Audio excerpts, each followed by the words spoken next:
I never thought a simple piece of paper could change everything. When I got the call about Grandma's will, I expected maybe some old jewelry or dusty photos, nothing like this. The deed to her land. My land now. It felt heavy in my hands, like holding a whole lifetime's worth of memories and responsibility wrapped up in a single folder. That morning, I drove out to the property, heart pounding with a mix of excitement and nerves. I wanted to see the place that meant so much to my family, untouched for decades. But what I saw made my stomach drop. Bulldozers were ripping through the trees Grandma had planted with her own hands. Workers were slapping up fences and dumping piles of gravel where wildflowers used to bloom. What the hell is going on here? I yelled at a man in a neon vest who barely glanced my way. This land belongs to me.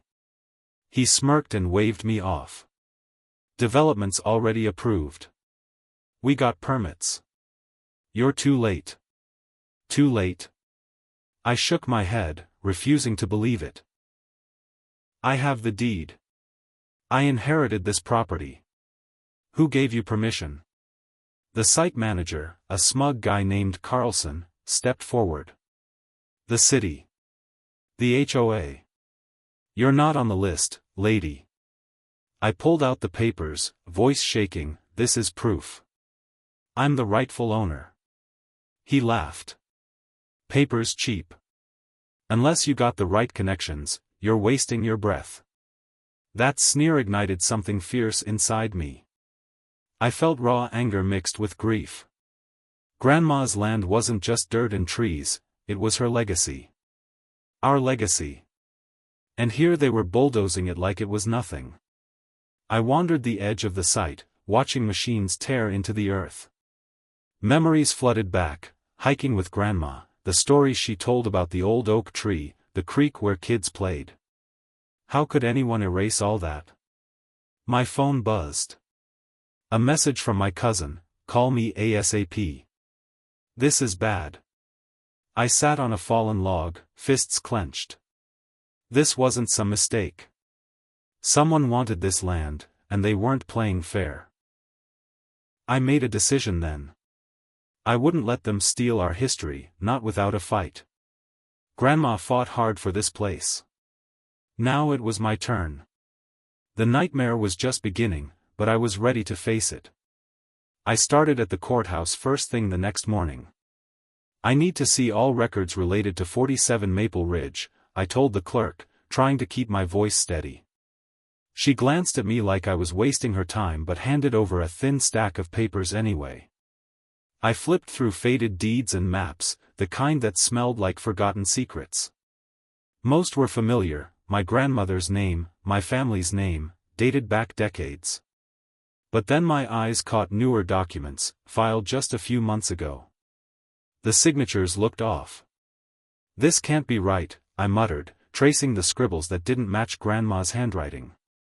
Are you sure? The clerk asked, peering over her glasses.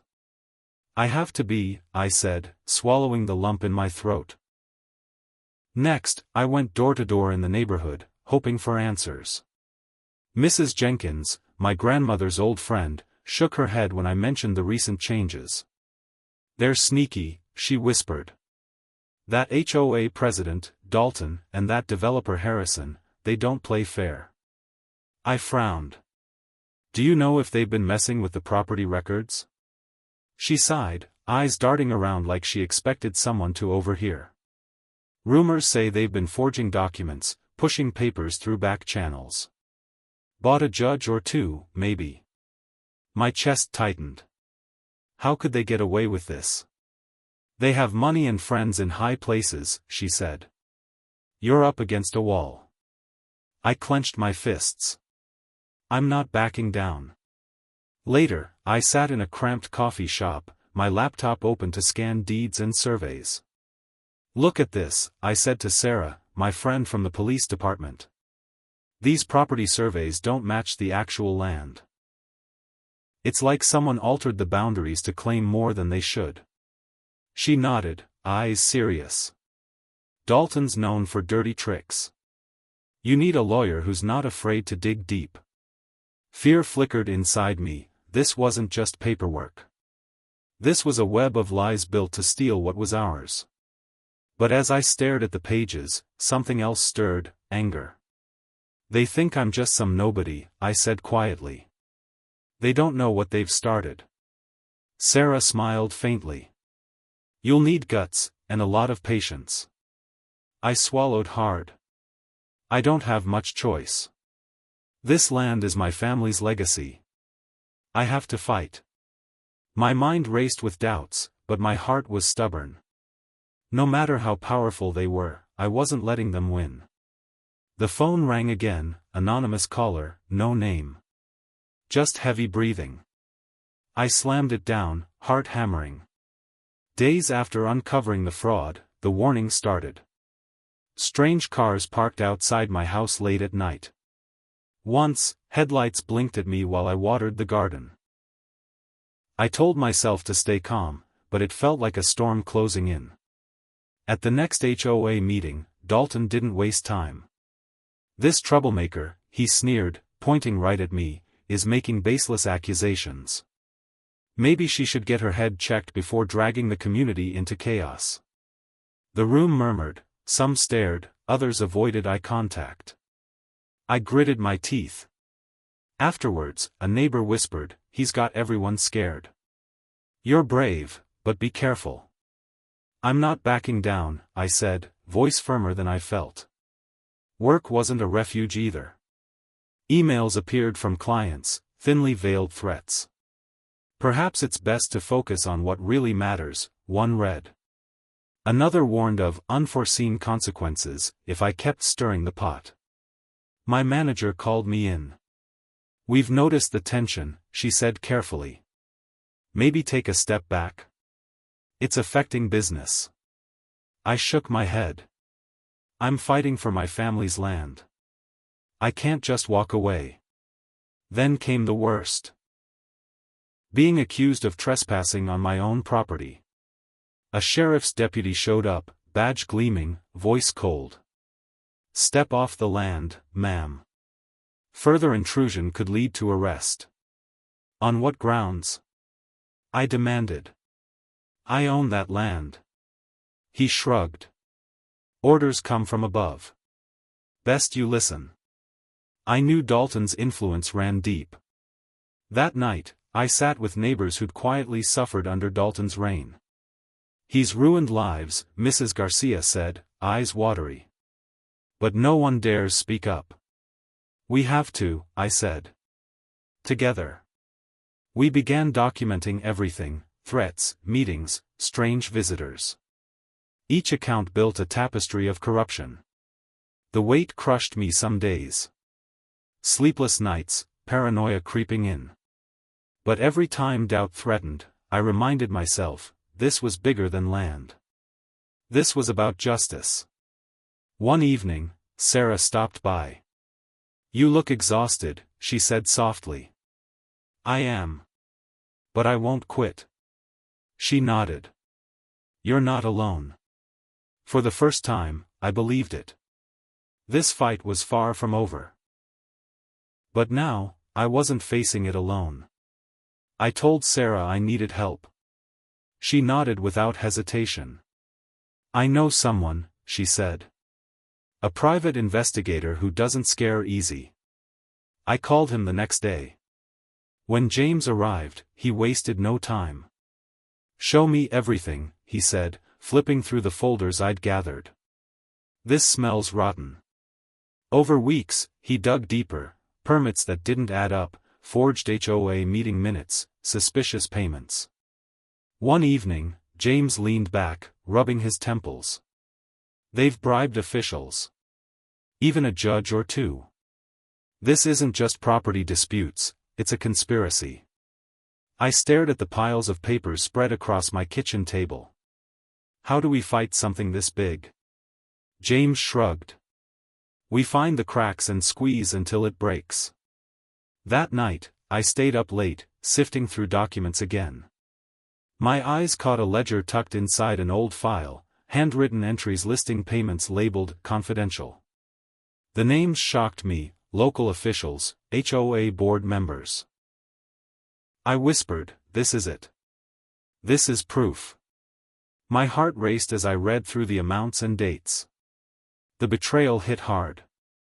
People I trusted, sworn to protect the community, were selling it off piece by piece. Sarah called just then. "Any luck?" I found a ledger. Illegal payments. Bribes. My voice trembled. "Good. We can use this." For the first time, I felt hope flicker. This wasn't just my fight anymore, it was a battle against corruption itself. I closed the files, determination settling in. They thought they could bury the truth, but I was ready to dig it up. "This ends now," I said aloud, even though I was alone. The road ahead was still uncertain, but I had the proof to challenge their lies. My pulse quickened. The tide was turning. I called the legal aid firm first thing. "I have evidence of fraud, bribery, and forged documents," I told them, voice steady despite the knot in my stomach. "I need help stopping the development on my land." Elena answered, sharp and no nonsense. "Send me everything you have. We'll file suit immediately." When I met her, she didn't sugarcoat anything. "They play dirty," she warned. "Harrison and Dalton won't go quietly." Within days, she filed for a temporary injunction to halt the construction. I felt a flicker of hope, but Elena's words echoed in my mind, this was only the beginning. Almost instantly, their attacks began. Harrison's lawyers flooded the court with claims that I was fabricating evidence, accusing me of harassment. I was called unstable, irrational, a woman making trouble out of nothing. At a community meeting, Dalton sneered, "She's just upset because she can't handle reality." His supporters laughed, whispers followed me like shadows. One afternoon, I confronted Elena, frustration burning. "How can they get away with this? They're twisting everything." She shook her head. "They have power, but we have truth and persistence." The rumors seeped into my work and daily life. Emails warned me to drop the fight or risk losing clients. Friends asked if I was sure I wanted this battle. Still, Elena's steadfastness grounded me. "We're not just fighting for you," she said one evening, scrolling through messages from neighbors who'd reached out. "This is about protecting the whole community." I realized she was right. The struggle had grown beyond me. People's heritage, their homes, their memories, everything was at stake. Determined, I helped organize meetings, inviting local reporters to shed light on the corruption. Cameras captured Dalton's smirks and Harrison's dismissive glances. One neighbor whispered, "You're giving us hope." Her words warmed me when exhaustion threatened to consume me.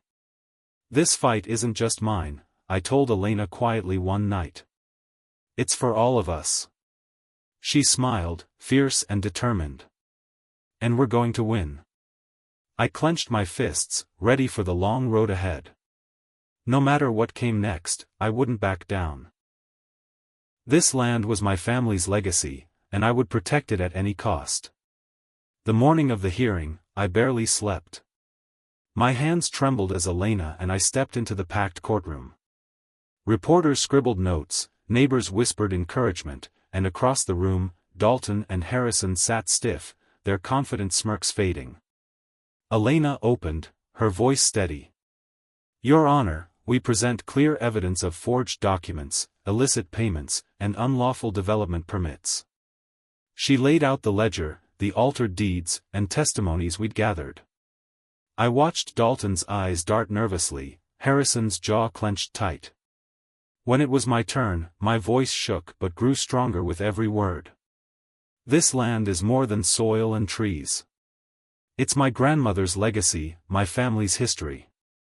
Watching it stolen, piece by piece, felt like losing a part of myself." I glanced at the judge, seeing her focus sharpen. The betrayal cuts deep, not just to me, but to the whole community. Dalton whispered to Harrison, but I ignored them. I refused to let greed erase our heritage. This fight is about justice, truth, and preserving what's rightfully ours. The courtroom held its breath. Every eye was on us, the weight of the moment pressing down. Elena added, "We ask the court to uphold the law and stop this unlawful development." I saw neighbors nodding, reporters capturing every detail. As the judge leaned forward, I felt the weight of years of struggle, pain, and hope converge. This wasn't just my battle anymore. It was a fight for justice that mattered beyond me.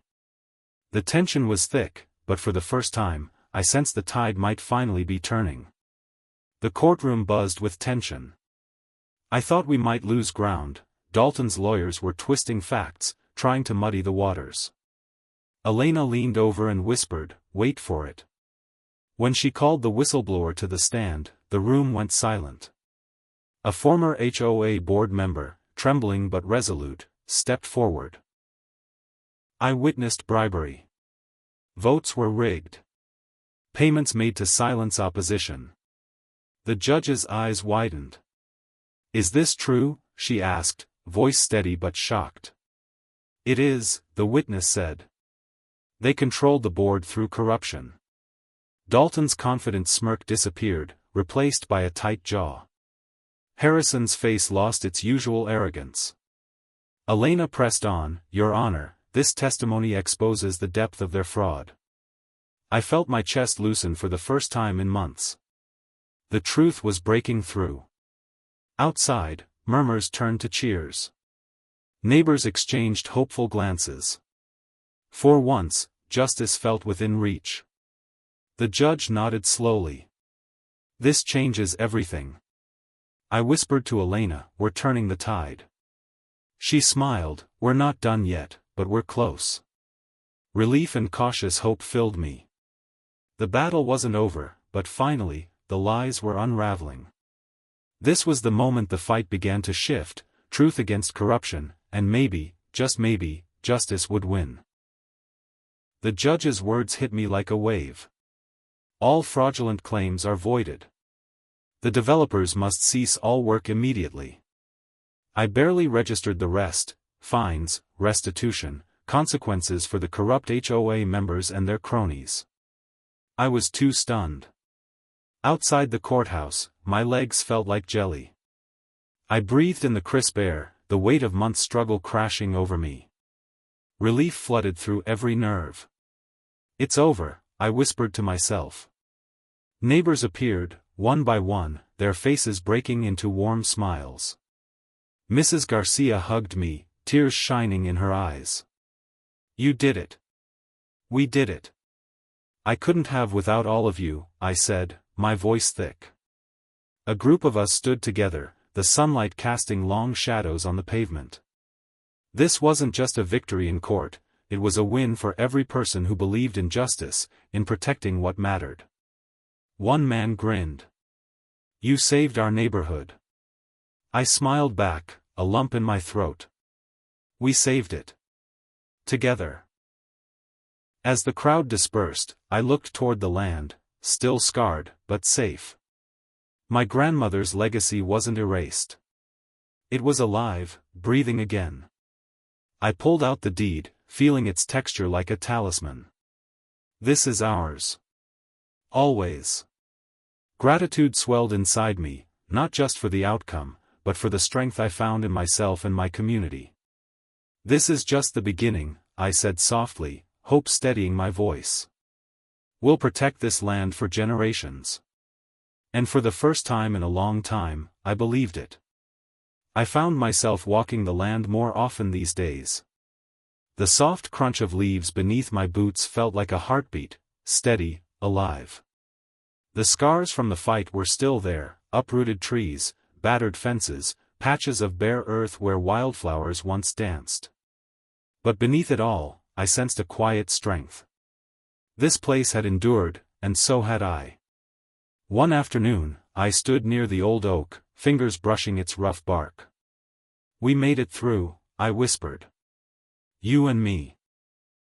My thoughts drifted back to those early days, fear clutching my chest, doubts clouding my mind. I was overwhelmed, unsure if I could face what lay ahead.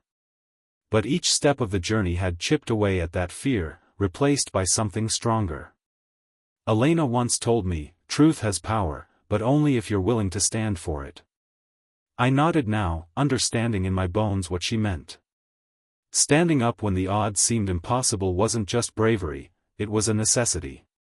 Neighbors stopped me during walks, offering smiles and thanks. "You showed us what it means to fight," Mrs. Garcia said softly. I smiled back, gratitude swelling inside. This wasn't just my victory, it was ours. At night, I reflected on the scars, both on the land and in my heart. Betrayal had left its mark, but it no longer defined me. This is just the beginning, I told myself. For the land, for my family, for our community. Hope stretched before me like the horizon, vast, promising. I was no longer the fearful person who walked onto that property months ago. I was someone transformed, ready to protect this legacy and face whatever came next. The fight wasn't just about land or money, I see that clearly now. It was about justice. About legacy. About finding my voice when it felt buried beneath lies and power plays. I remember the nights I doubted myself. Is this worth it? I whispered into the darkness. But Elena said, courage isn't the absence of fear. It's pushing forward despite it. I realized I wasn't alone. My neighbors, friends, even strangers who rallied behind us showed me the power of persistence and community. Your fight gives us hope, Mrs. Garcia told me during one of our meetings. I smiled, feeling the weight of those words. We all have a voice, I said. We just have to use it. The land beneath my feet isn't just dirt. It's my grandmother's dreams, my family's history, a symbol of resilience. Protecting it means protecting all of us. I'm committed now, to this place and to anyone facing injustice. If I can stand up, anyone can. Sometimes I walk the property and whisper, "This is for you, Grandma." Her legacy lives on, not just in these trees or fields, but in the strength I carry forward. No matter how dark the fight, light will always find a way through. And I'll be here, standing, ready for whatever comes next.